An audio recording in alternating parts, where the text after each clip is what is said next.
hapon sa tanan. So ang hapunan no na dari sa atong destinasyon no, dari sa may kaliguan. Nya makita nato no nice kay ang palibot no kay noo. Kung makita nato dagko gid kay ang mga bato diri, no? Nya makita nato ang tubig, no? Patsyada gid ang unsa ni kanang tawag ganino sa tubig nato, no? Kako ipakita ninyo ha, diri nga part walang tawa. Okay?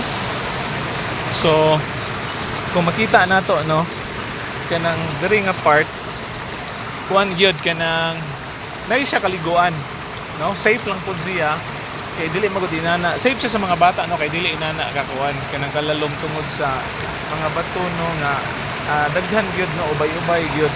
Okay? So galatay ta aning mga bato, no?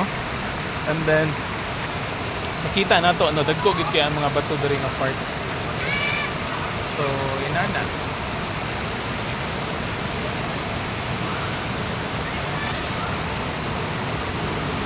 Okay?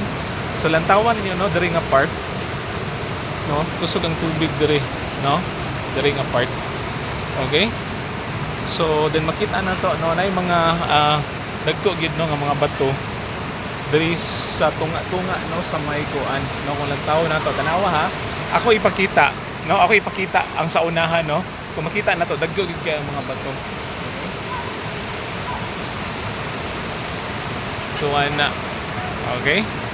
So basta first time na mo karon diri no nga nakaanhi and nay siya nga kaliguan no even sa mga bata niya nang atong agiana no dili po dinana ka kuan dili po dinana ka lisod tungod kay kuan man siya kanang namay mga bato. Okay? So mura guro na ko hapon to niya. Bye bye no and God bless.